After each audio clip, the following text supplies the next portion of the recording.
hello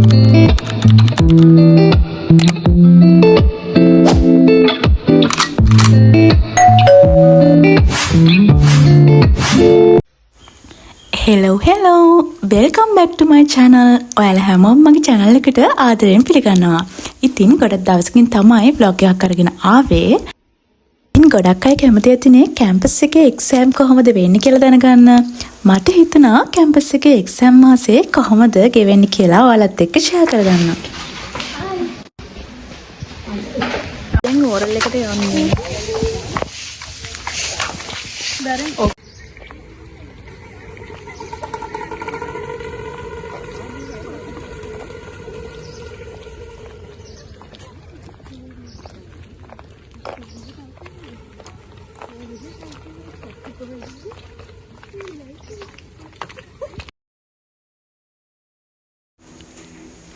අපිට මුලින්ම තියෙන්නේ ඉංග්‍රීසි oral test එක.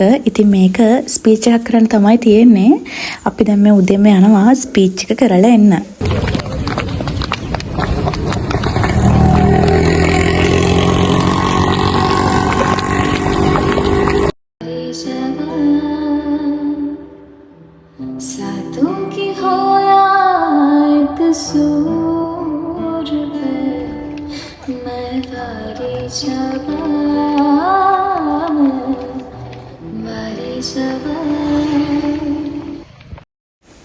මේ ඊළඟ දවස ඉතින් මුලින්ම අපිට තියෙන්නේ common subject. ඉතින් room එකේ හැමෝම දැන් මේ එකතු වෙලා රැට කුප්පියක් දාන ගමන් තමයි ඉන්නේ. ඉතින් campus එකේ කුප්පියක් කියන්නේ ගොඩක් වටින දෙයක්. කුප්පියකින් exam එක ගොඩ ගියපු යාළුවා ඕනි තරම් ඉන්නවා. ඉතින් දැන් මේ English subject එකට කුප්පියක් කරන ගමන් තමයි ඉන්නේ. අපේ room එකේ මනීෂ තමයි මේ කුප්පිය දාන්නේ. සෝ කියලා එකක් හම්බ වුණාද අපිට? සෝ කියලා එකක් හම්බ වුණාද? තමයි අපේ ටීචර්. ඒක ඉන්ෆිනිටිව් එකක්. සෝ රිෆියුස්ඩ්. ඒ නිසා working.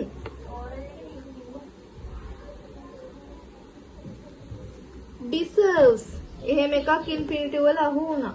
එතකොට to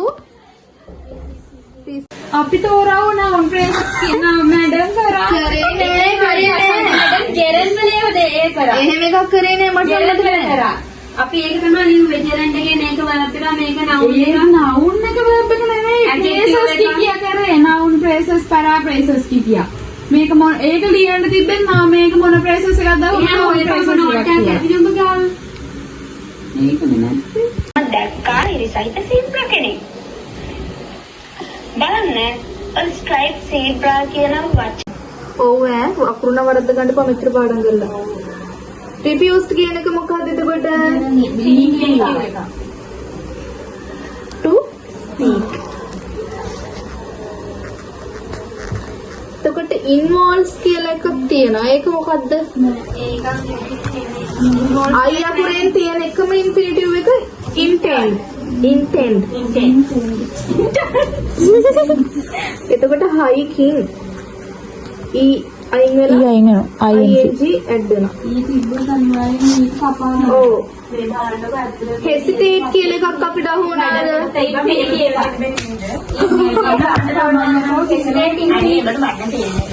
hesitate කියන්නේ ඉන්ෆිනිටිව් එක ඉන්ෆිනිටිව් එකක් see to be ඒ නිසා to be. discuss එහෙම එකක් ඉන්ෆිනිටිව් වල නැහැ. ඒ නිසා moving ඊ අකුරයින් වෙලා ing add වෙනවා. refused කියන එක ඉන්ෆිනිටිව් ආර අකුරෙන් තියෙන එකම වචනය to admit. ඒක විභාගයෙන් මතක් මනිෂෝ කියන්නේ ආර අකුරෙන් තියෙන එකම වචනය. consider කියලා එකක් ඉන්ෆිනිටිව් වල නැහැ. ඒ නිසා buying BUYING. ඔන්න ඔය විදිහට තමයි ඉතින් කුප්පිය වෙන්නේ. ඇත්තට මේ කුප්පිය නම් මාරම වටිනවා.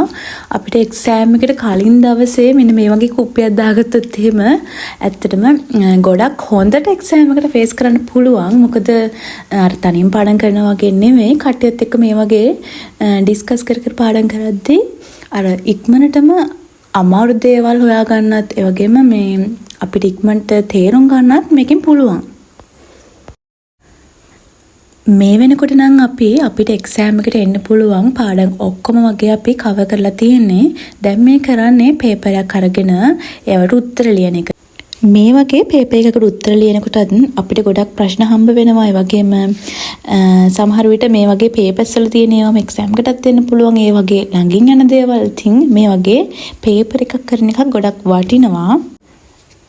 ඉතින් ඔන්න ඔහම තමයි කැම්පස් එකේ එක්සෑම් මාසයකදී කෝපයක් වෙන්නේ.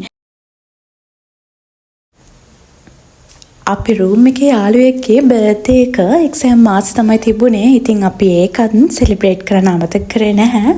අපි යාළුවෝ එකතු වෙලා මෙන්න මේ විදියට එයාව රෑ සර්ප්‍රයිස් කරා.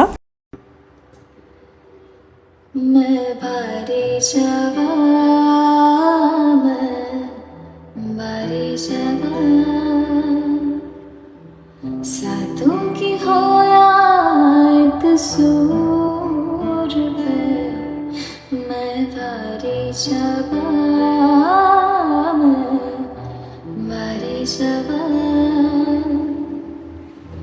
दिल तो होया मशहूर मैं बारी शबा मैं बारी शबा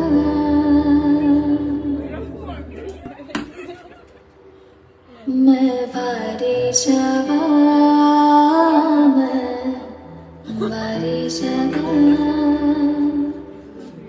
सातों की होया एक सूर पे बारी शबा बारी शबा दिल तो होया मशहूर मैं बारी शबा मैं बारी शबा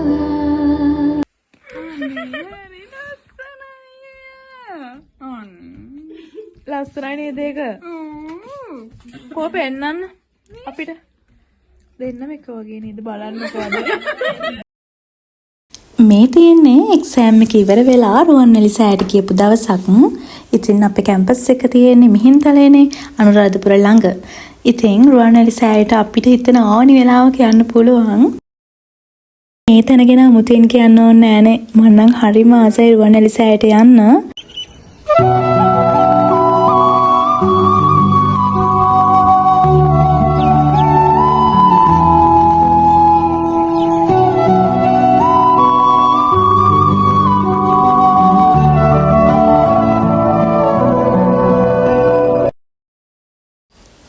මේ කියපු දවසෙත් රුවන්වැලි සෑයට වඳින්න ගොඩාක් කට්ටිය ඇවිල්ලා හිටියා. අවුවනම් ගොඩාක් සැරයි. ඒ වුණාට ඉතින් ගොඩාක් කට්ටිය ඉන්නවා. මේ දවසෙත් පූජාවක් තිබ්බා. සෑය ළඟ පැය 2-3ක් විතර ඉඳලා තමයි අපි හොස්ටල් එකට ගියේ. මොකද ඒ තරමට සෑය දිහා බලාගෙන ඕනි තරම් වෙලා මෙතන ඉන්න පුළුවන්. මාරම නිදහසක් දැනෙනවා. අපේ රූම් එකේ අපිත් එක්ක ෆස්ට් ඉයර් එකේ ඉඳලම එකට හිටපු අපේ හොඳම යාළුවෝ දෙන්නෙක් මේ එක්සෑම් එකෙන් පස්සේ ඉන්ටර්න් යනවා. ඉතින් මේ දවස් ටික තමයි අපි කට්ටිය එකට ඉන්න අවසාන දවස් ටික. අපි ඉතින් අපේ මෙමරීස් විදියට පුංචි ගිෆ්ට් ෂෙයා කරගත්තා.